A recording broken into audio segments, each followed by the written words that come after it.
কিছু হলেই এক শ্রেণীর ছেলেমেয়ের মুখ দিয়ে কথা বেরিয়েছে, বাসায় ইট খুলে নিয়ে আসবো।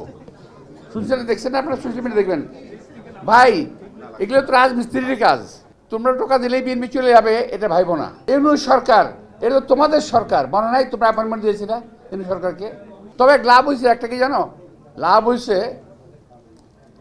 তোমাদের চেহারায় কিছু জৌলুস এসেছে। জৌলুস চকচকে হয়ে গেছে, আর আগের মতো নাই।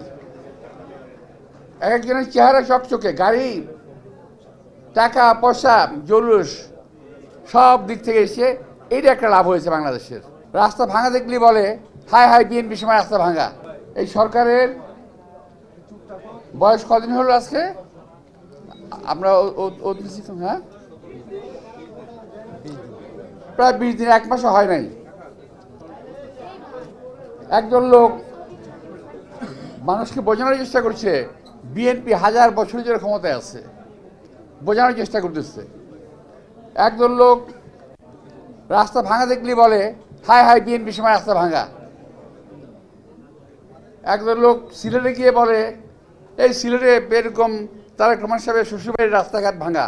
আশ্চর্য ব্যাপার, আমরা 1 মাস হলো মাত্র, 1 মাস হয় নাই, এখন রাস্তা ভাঙা তো তোমাদের গভর্নমেন্টের সময় হয়েছে। সাবেক যে গভর্নমেন্ট সরকার ছিল, ইউনূস সরকার, এটা তো তোমাদের সরকার, মনে নাই? তোমরা অ্যাপয়েন্টমেন্ট দিয়েছি না ইউনূস সরকারকে? এই এদেরকে দেওয়া অ্যাপয়েন্টমেন্টের সরকারের সময় এই দেশের অর্থনীতি, রাস্তাঘাট, ব্যবসা বাণিজ্য সমস্ত কিছু তছনছ হয়ে গেছে। আওয়ামী লীগের সময় যথেষ্ট ক্ষতি হয়েছে দেশের, আর তোমাদের এই সরকারের সময় দেশের আরো বেশি ক্ষতি হয়ে গেছে। তবে লাভ হয়েছে, একটা কি জানো? লাভ হয়েছে, তোমাদের চেহারায় কিছু জৌলুস এসেছে। জৌলুস চকচকে হয়ে গেছে, আর আগের মতো নাই। এক একজনের চেহারা চকচকে, গাড়ি, টাকা পয়সা, জৌলুস সব দিক থেকে এসে এইটা একটা লাভ হয়েছে বাংলাদেশের। যে বাংলাদেশে যারা চাকরির জন্য কোটা আন্দোলন করেছে, কোটা আন্দোলন সফল হলে একটা চাকরি পাইতো, যাদের আশা ছিল তারা মন্ত্রী হয়ে গেছে, তারা নেতা হয়ে গেছে। আর নেতা হয়েই এখন সরকার পাল্টানোর জন্য ব্যস্ত হয়ে গেছে। আরে ভাই, বিএনপি তো ক্ষমতা আগেও ছিল, এখনো আছে, থাকবে। তোমরা টোকা দিলেই বিএনপি চলে যাবে, এটা ভাইবো না। দেশের মানুষের বেশিরভাগ মানুষের ভোটে বিএনপি জয়লাভ করে আজকে সরকারে আছে। বিএনপিকে সময় দিতে হবে। 18 মাসে যা ক্ষতি হয়েছে, 18 বছরে যে ক্ষতি হয়েছে, সেটা 18 দিনে সম্ভব না, 18 মাসে সম্ভব না। আমাদের নেতা তারেক রহমান সাহেব চেষ্টা করছেন, পরিশ্রম করছেন, আমরাও কাজ করছি, আপনারা কাজ করছেন, এবং এর মধ্যে মানে কি জানি বলে একটা বিস্ফোরা, মানে গোদের উপরে বিস্ফোরা, এরকম করে একটা চলে আসলো একটা যুদ্ধ সামনে। এই যে যুদ্ধ, এই যুদ্ধ দেশটাকে আরো কত ক্ষতিগ্রস্ত করবে কে জানে, আল্লাহই বলতে পারবে এটা। আমাদেরকে এখন সবাইকে মিলে আল্লাহর রহমত কামনা করা উচিত। সবাই মিলে আসুন, আমি যে কথাগুলো বলছি এই কথাগুলো যেন আমাকে বলতে না হয়। আপনারা এমন কোনো কথা বলেন না যাতে আমাদেরকে এটা জবাব দিতে হয় খারাপভাবে। আমরা কখনো আর ঝগড়াঝাড়ি রাজনীতি করতে চাই না বাংলাদেশে। বহু হয়েছে, বহু হয়েছে। আমি এর আগে বলে আসি, যখন আগে আবারও বলছি যে আমাদের এই যে বারডেমের প্রতিষ্ঠাতা ইব্রাহিম সাহেব, নাম শুনেছেন না? উনি বলছেন স্বাধীনতার পরে এই যাবৎকাল খোরাতে খোরাতে ভারত এত আগে এগিয়ে গেল, আর আমরা বাংলাদেশ স্বাধীনতার পর এতকাল খোরাতে খোরাতে পিছিয়ে চলে গেলাম। তো আমাদেরকে আর খোরাতে চাই না আমরা। এখন আমরা শক্ত সাবলীল ফুটিং নিয়ে আমরা শক্তভাবে হাঁটতে চাই সামনের দিকে। সবার সহযোগিতা নিয়ে এই সরকারকে সাহায্য করেন। সরকারকে ব্যর্থ করার চেষ্টা করবেন না দয়া করে কেউ। সরকারকে সাহায্য করেন। আমরাও এই দেশে মানুষের সঙ্গে নিয়ে দেশকে আগে বাড়িয়ে নিয়ে যেতে চাই। আপনারা দেখেছেন যে একটা কয়েকদিন আগে দেখলাম সোশ্যাল মিডিয়ায় লিখছে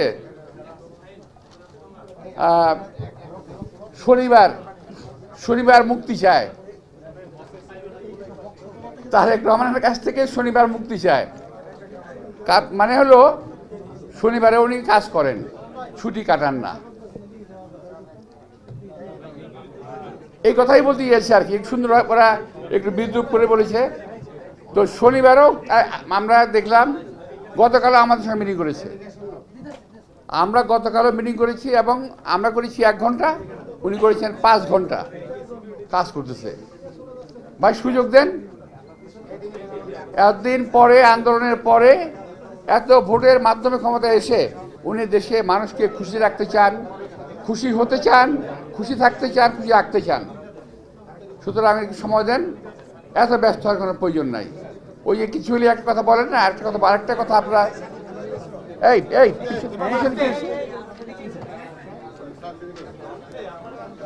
কিছু হলেই এক শ্রেণীর ছেলেমেয়ের মুখ দিয়ে কথা বেরিয়েছে, বাসায় ইট খুলে নিয়ে আসবো। শুনছেন, দেখছেন না আপনারা? সোশ্যাল মিডিয়া দেখবেন। ভাই এগুলো তো রাজমিস্ত্রির কাজ, এগুলো তো শ্রমিকের কাজ। ইট খুলে নিয়ে আসার জন্য আপনাদের মধ্যে দামি শ্রমিকের প্রয়োজন নেই। আমাদের শ্রমিক আছে, আপনারা ইট খুলতে জানেন না, কারণ হাতটা ভেঙে যেতে পারে। তো দয়া করে কোনো রকম সমস্যা তৈরি করেন না, দেশের মধ্যে কোনো রকম অরাজকতা সৃষ্টি করেন না। নতুন সরকার 18 বছরের পরে একটা সরকারকে সৃষ্টি গণতান্ত্রিকভাবে কাজ করতে দেন। তারপর আপনার আগামী নির্বাচনে বিবেচনা করেন যে এই সরকারকে রাখা যায় কিনা। আগামী নির্বাচনে, এখন না, দেরি আছে, অপেক্ষা করেন। আমি আপনাদের সবাইকে আবারও শুভেচ্ছা জানিয়ে এবং আজকের এই মাহফিলের মাধ্যমে আমি বলবো, যারা এই সরকারকে পতনের জন্য চেষ্টা করছেন এখন থেকেই, তারা দয়া করে একটু ঠান্ডা থাকেন। ক্ষমতা এত সহজ না। ক্ষমতা যদি আপনারা ফেলতে পারেন, চিন্তা করেন, তাহলে যিনি আসবেন তিনি থাকতে পারবেন না। সুতরাং স্টেবল হতে দেন, দেশটাকে স্থিতিশীল হতে দেন, মানুষগুলো সাবল হতে দেন। আরে ভাই, আমাদের কি ইলেকশন করলাম কয়েকদিন আগে, এখন পর্যন্ত গলা ভালো হয় নাই। মাত্র কয়েকদিন আগে ইলেকশন করেছি, গলা ভালো হয় নাই, শরীর সুস্থ হয় নাই। এখনই আপনারা সরকারের কাছ থেকে সবই চান। বিগত সরকারের দোষগুলোকে আজকে সরকারের উপরে চাপিয়ে দেওয়ার চেষ্টা করবেন না। আমার সবচেয়ে বড় অনুরোধ, বিগত 18 মাসের সরকার এবং বিগত 18 বছরের সরকারের দায় দায়িত্ব বিএনপির উপরে চালিয়ে দেওয়ার চেষ্টা করবেন না।